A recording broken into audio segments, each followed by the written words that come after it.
Yo, yo, yo, welcome to the Big Al Podcast. I'm in the building, it's been a while, taking care of some things. Plus, I've been working, so I figure I'd get on tonight and get into some NFL news. It's already started off as a wild week with the Detroit Lions win over the Packers, which is my team. The Packers are my team, but they went here and got the win on a field goal. I think the Packers have a chance to go to the Super Bowl. And we all say that about our teams, but I just got that feeling they got a chance to go and make it to the Super Bowl. I just have that feeling they're gonna be the seventh seed and make some noise. As long as everybody's healthy. I think Detroit can be beat, but if Detroit doesn't get beat, they'll go to the Super Bowls between Green Bay, Philadelphia, and Detroit coming out the NFC. Just the NFC, but in the conference in the NFC North is very strong. We're sending three teams to the playoffs. We can. I want to get into the hit the Trevor Lawrence. Has everybody seen that? The late hit by Aziz Al Shahir with the late hit with on Trevor Lawrence as he was running, sliding, and the late hit come, which he got 3 games for. And Tom Brady brought up a point about what are we going to do about quarterbacks when they're running and they're sliding. You have some quarterbacks fake slide and get those extra yards. My thing is you want to keep the game safe. You don't want to see people get hurt or injured, but at the same time, the NFL has to be consistent on what rules are you going to put, especially with running quarterbacks. And Rex Ryan made a great point about when they're sliding, how about you go down and go to their legs, the quarterback, when they're just slide down instead of sliding, because the defender thinking like this guy's going to still keep running, or it's that old thing if the quarterback, the defender has to touch him for the play to be dead. And there's a lot of variables. The Texas GM with the bat for my guy Shazier. They still gave him 3 games because he has a history per se, and he was warned by the NFL office to watch those hits. And you know how the NFL is; they're way protective of the quarterbacks because quarterbacks are the prima donnas and they draw money for the NFL. So he got the 3 games. I don't think that's going to put a big dent with the Texans, but to me, they need to change the rules on the running quarterback. If they should penalize it if they're fake sliding and they go ahead and run out of bounds. And it's like the defender's like, I can't touch the quarterback if he's sliding. They're gonna they're gonna call a penalty, uh a sportsmanlike conduct, and then they have so many rules on as far as when you sack the quarterback like roughing the passer. It's like what do you do? What is the bounds? The NFL, they need to get it right. NFL is a barbaric, full contact sport. There needs to be a lot of changes on regards to how the defenders, the quarterbacks, and wide receivers, like, what is the guidelines? Like, what can I do? It's like you might want to play flag football, and when you going full speed ahead, and when you hit somebody, you can't contort your body. Like for one, the human body's not even made to take those kind of hits for one. But for people who love those contact sports, the NFL and the playing committee, they have to do better, come up with better rules on protecting the defender too. It's not always the quarterback, it's the defender because at the end of the day, they get treated like villains. Oh, he playing dirty. You're judging what you can only do when when you're making a play, you're trying to avoid the headshot because the concussion, CTE, as it's been studied over years, that's formed from so many concussions. Come on, NFL, you gotta get it right, man. You gotta get it right. But Al Sharzier, then he went on Twitter and be like, if you want to make me the villain, I be the villain. No, dude. Now you're making it to where the NFL was justified to suspend you. You should have just not said nothing. Took the 3 games, what you got, and come back and just play some football. And people protecting your character and vouching for you. Why would you come back and say those type of things? It's just like, come on, dude. This is a business. You got to be smart. You're feeding your family. But at the end of the day, Trevor Lawrence, he is out for the season. Jaguars not going nowhere. A lot of injuries. Gabe Davis and the other wide receiver are out for the whole year. So to me, I think uh, Jacksonville is on a rebuilding year after coming off the playoff run for the past 2 years. Now they're on a rebuilding cycle. It's Doug Peterson's job on the line. He's in the hot seat. I think not. He turned sugar into shit. So you got to give him a little bit of credit when you have injuries during the season, especially when you're developing young guys. It could be a setback.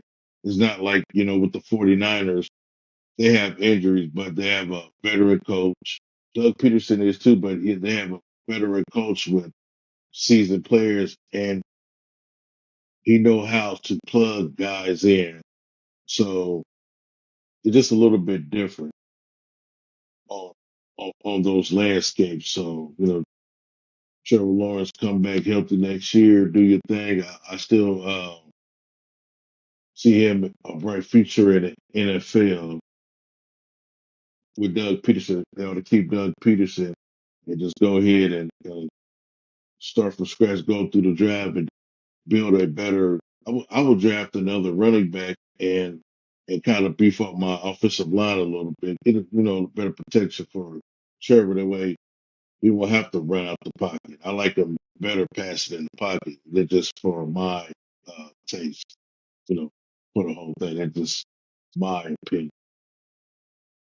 And then another note, Dak Prescott, he endorsed again. He endorsed Mike McCarthy. What in the hell? Maybe it might be the injury or something, or maybe he's just sitting back because he's out the whole season. Mike McCarthy is not the coach for the Dallas Cowboys. I would have never hired the guy. I never liked the guy when he coached Green Bay. Yeah, he's got a Super Bowl champion on his resume, but to me, he doesn't have a hold of the locker room, especially when you got the veteran defensive back saying like, "Hey, we don't want Mike here," but you got Dak Prescott endorsing Mike McCarthy. But maybe nobody don't want the Dallas job when we got Jerry Jones. Jerry Jones got his hands in the cookie jar. He needs to get a general manager. Look, you about 85, 86 years old. Emmitt Smith is not coming through that door. Troy Aikman is not coming through that door. And damn it, Jimmy Johnson is not leaving Fox to coach the Dallas Cowboys. I just had to get that rant off. But I believe Dax endorsing Mike McCarthy because maybe they have a good rapport, a good relationship, but you're the franchise quarterback. I mean, in that position, I think I would have never said anything about that. I would have never commented on Mike McCarthy being the head coach because now you're going to split the locker room because you like him as the head coach, but a lot of guys don't. I don't know if Dallas could turn a season around. Maybe you got that seven seed up for grabs, 6 and 7 seed up for grabs. Like I said earlier, I think Green Bay probably get that 6 seed. The 7 seed is up for grabs. It's kind of hard to tell. I just don't see Dallas making the playoff run at all. I'm thinking they're gonna draft Shador Sanders if he's there on the board during the NFL draft next year. I don't think Dion's going to leave Colorado. I can see him coaching somewhere else in college. I just don't see him coaching in the NFL, and definitely not the Cowboys' job. The Cowboys' job is intriguing, but I just think they went and paid Dak Prescott quickly. I would have waited, draft another quarterback, and just kind of see where we at because they have right now Trevor Lawrence, which I won't say he's a bust, but he got drafted too high. He would start to work in the system with the 49ers, but just didn't pan out that way. And he's the third string quarterback. The Cowboys, the third string quarterback. So if they get Shador, cool. They ought to just go ahead and cut the ties with Mike McCarthy. Mike McCarthy play calling to me is like it's not good at all. It's like it's so predictable. You can predict this play calling. Defensive side of the ball is good. Offensive side, no. Then you went and got Zeke Elliott, which he's on his last leg, and the other running back, I don't even know who the hell he is. I know he replaced Pollard, which they should have got Derrick Henry, which is another Dallas Cowboys blunder. You see how he's thriving over there with Baltimore, but Dak endorsing Mike McCarthy, I think that was just not it. I wouldn't endorse them at all. I would just wait. I would wait to see how the season play out before I would do any endorsement. You on the sideline, you hurt, and you're out for the year. Yeah, then my boy Aaron Rodgers. See, you should have never left Green Bay. You left Green Bay, and you thought that the grass was greener on the other side because they drafted a quarterback, Jordan Love, and you wanted them to draft some offensive weapons for you. But you pulled a Brett Favre, to me, you pulled a Brett Favre. So now you're out of there with the Jets. You're struggling with the Jets. If I'm the Jets, I'll cut my ties and cut them. It's like Aaron Rodgers. He doesn't want to win games dirty. He wants to look uh, like a superstar. And once upon a time, Aaron Rodgers was a bad man. And when he was playing with my team, Green Bay, I thought he was one of the best quarterbacks of all time. But when you look back at the big picture, yeah, he's got a Super Bowl under his belt, but he kind of struggled in the Super Bowl. You can't really put him in you kind of could put him with the elite uh, quarterbacks, but you can't put him on that top tier uh, quarterbacks because you got with the Peyton Mannings and the Tom Brady's. Those guys won multiple championships, even Drew Brees. So you just can't really put them up there with those guys. You got to put them like on that second tier. And I just think with the Jets and he brought over the other wide receivers, kind of the chemistry was kind of messed up. You could have did more better as being a leader. You got to be a leader in those certain situations when you come in when you got young wide receivers and a young running back. I just think Aaron Rodgers' career is done. He ought to just go ahead and retire and be done. Or hell, just go to Minnesota and be like Brett Favre, and the cycle it'll be completed. And next year, whoever does be the head coach of the Jets, I don't think they will have Aaron Rodgers as a starting quarterback. I don't see him. He's not a starting quarterback in this league. Maybe the Achilles injury maybe did a number on him, given his age that he is. He's an older guy now. He's 40, I believe, because I'm 3 years older than he is. And his best days are behind him. Jets, I wouldn't draft a quarterback. Just go ahead and get you a quarterback off the bench somewhere. You know, get the Dallas Cowboys back up quarterback. Something. Get that Cooper Rush guy. Get him. Get Jameis Winston. Damn it. Somebody. Yeah, I just need a service. I can matter of fact, get Jameis Winston. He's playing good with Cleveland. Y'all can get him. He'll fit real good, and he likes to say the Bible quotes, and he likes to pray. He said he prayed.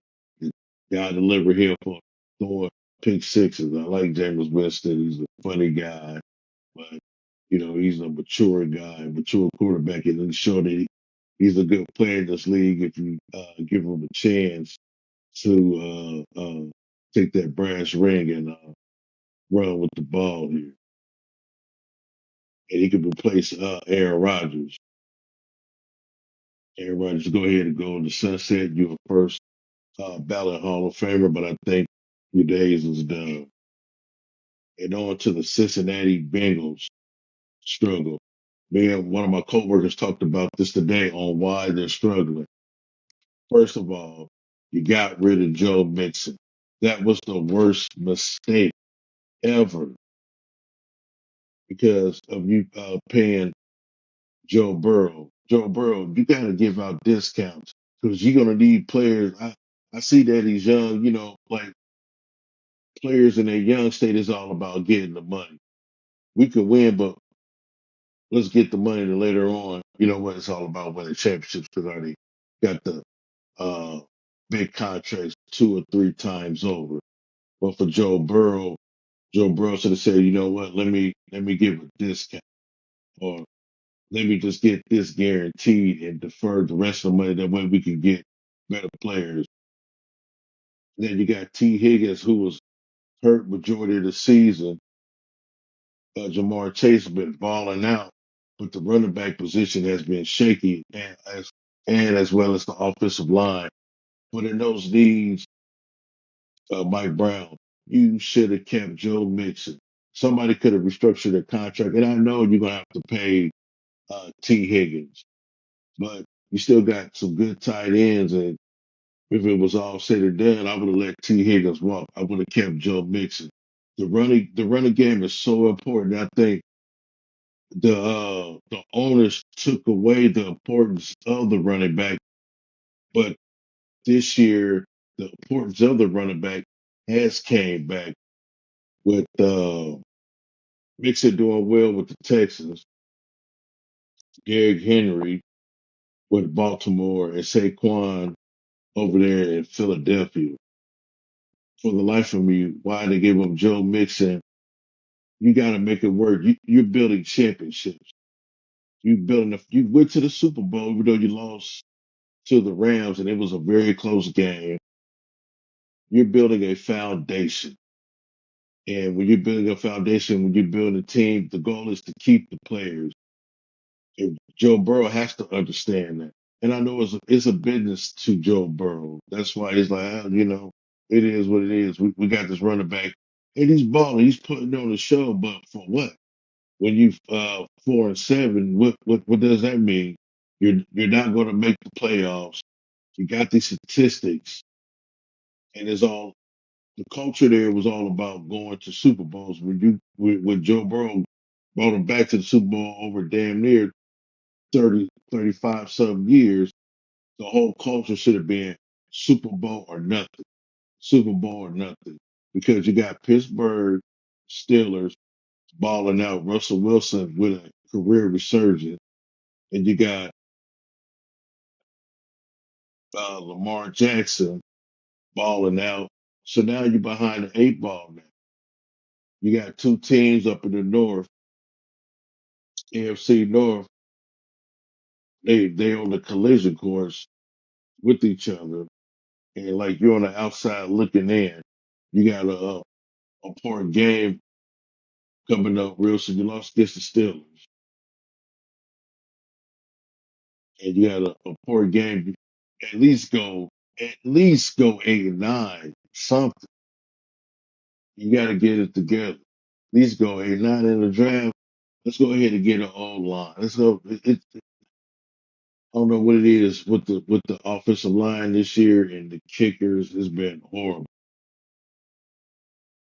And hopefully next year the running back they got now, he be in his second year. Hopefully he could be a game changer with Joe Burrow needs. Joe Burrow needs that running back, that game changer per se. So hopefully they get it together next year because the NFC North is getting tougher, tougher. To me, it's one of the toughest divisions for a whole lot of years, and it's proven now. And you behind the eight ball. Come on, since Daddy Joe Burrow, baby, get it together. My wife's favorite team. I'm not a Bengals fan.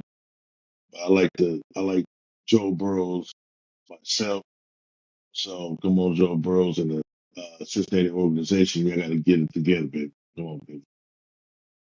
All right. So I want to talk about the NFC North Division.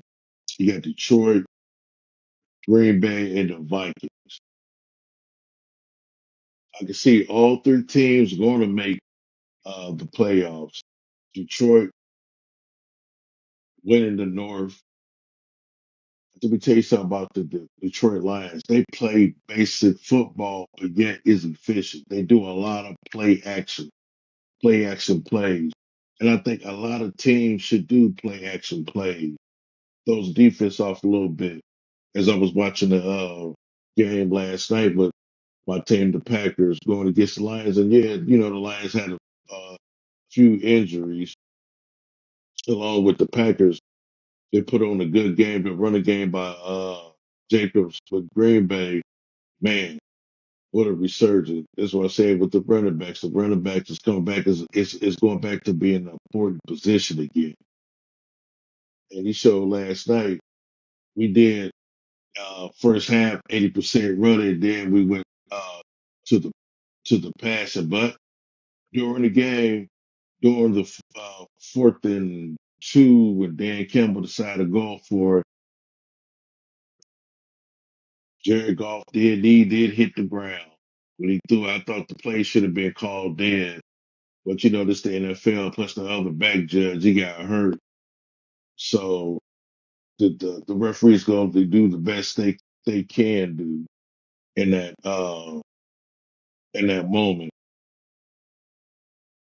And another thing I observed in the game is the play caller with the Detroit Lions. So simple, so basic. Like I said, a lot of play action which throws off the defense and a lot of checkdowns from Jared Goff. Jared Goff is my favorite for the MVP. Even though you got to put in Saquon, you got to put in Derrick Henry, but they're not going to give the MVP to the running back. Because guess what? Then you got to pay him. I don't think the running back got to run for 2,000, damn near 2,000 yards to get that MVP. Or shit, 2,500 yards. That's unattainable, but it could happen. But Jared Goff is my favorite for the MVP.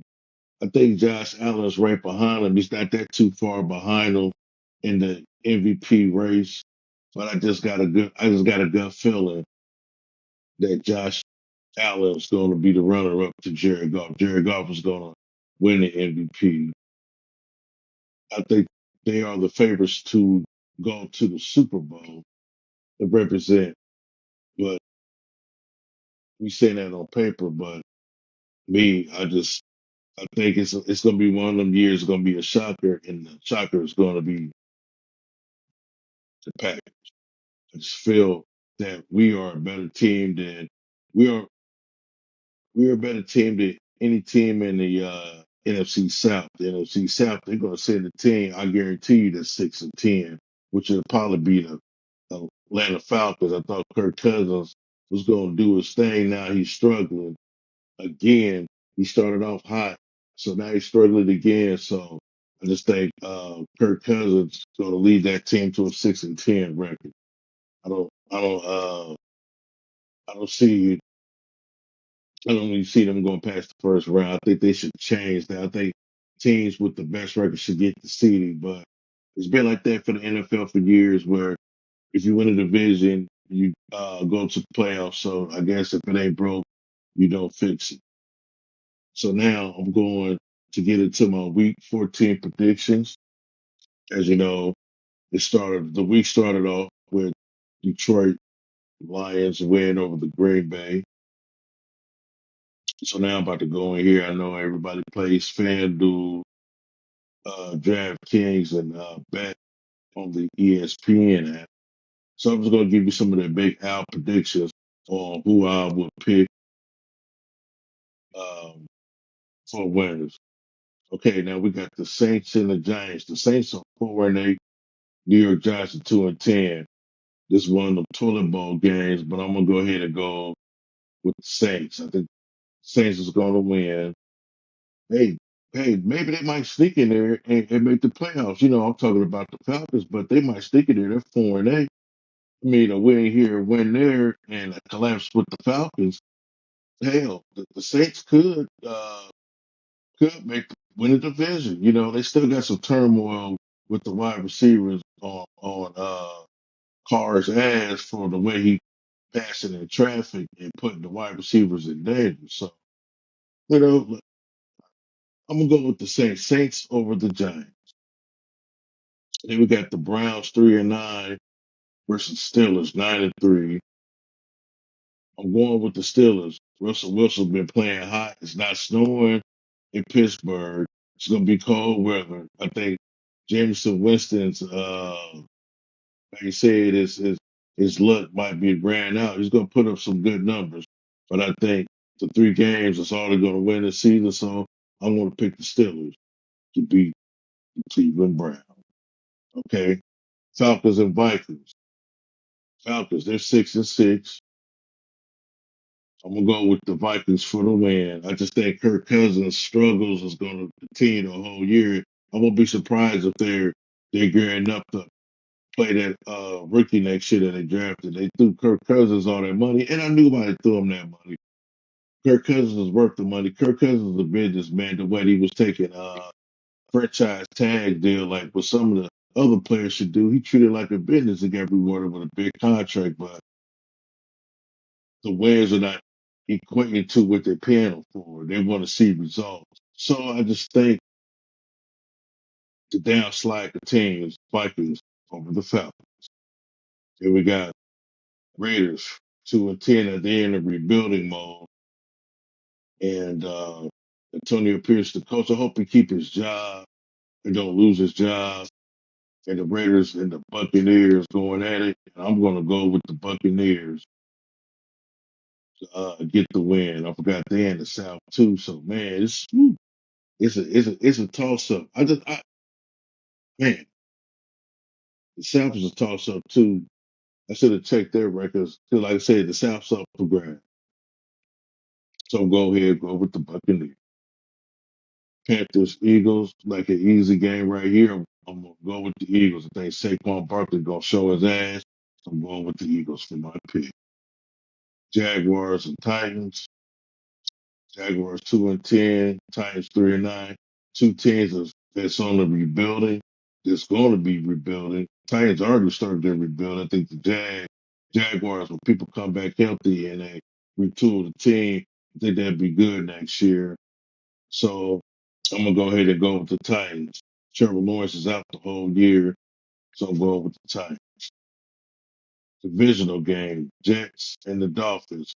I think they shut Aaron Rodgers down for the year, so I'm gonna go with the Dolphins. Dolphins, they trying to make a run to get that last playoff spot. Um, the thing with the Dolphins is playing in the cold. It's like kryptonite. So I'm gonna go with the Dolphins for the win over the Jets. All right, we got uh Seahawks and the Cardinals, a division game. I'm gonna ride with Seahawks. Seahawks red hot right now. I think they're gonna win the NFC West. Geno Smith playing balls to the walls. like I knew he would. He's proven to everybody why he was the top pick in the draft. Just took a lot while to develop, and the coach that he has is coaching to his abilities. He's basically coaching his strength to Geno Smith. You know what Geno Smith could do, which he's got a very high IQ as the quarterback. But I'm going with the Seahawks over the Cardinals. Bills and Rams, they try to stick around. I thought they were going to rebuild, but I think they seen how the landscape was looking like. I think they're going to go ahead and keep the players they got. Matt Stafford, you know, he's up there in age. They got the Super Bowl win. So I'm going to take the Bills to beat the Rams. Then we got the Bears and the 49ers. Caleb Williams on a high note. We seeing things, the potential that he could be. Uh, what could he be? What we see things. Just got to get the right coach and put plays that best suits him instead of trying to plays, give him plays that he's familiar with. But on this one, I'm going with the 49. Okay, we got the Chargers and the Chiefs. Man, Harbaugh really turned that team around. He got rid of a lot of good players, and when I seen that he did that, it's like that old saying: if you wasn't winning with the old guard, why would I want you here when I could just draft guys I know that could probably win and go compete every game and be injured free? So with the Chargers and Chiefs winning games by 1 or 2 points, but the Chiefs know how to win games. They've been to multiple Super Bowls and they're Super Bowl champs. So them winning games like they're winning is not surprising, but how long can they sustain it? I'm gonna go with the Chargers for the upset. And last but not least, Bengals and the Cowboys. Cowboys 5-7, Bengals 4-8. I think the Bengals gonna pull this one off. I just got the feeling. And I think that they're in Dallas, so check there, see where they at.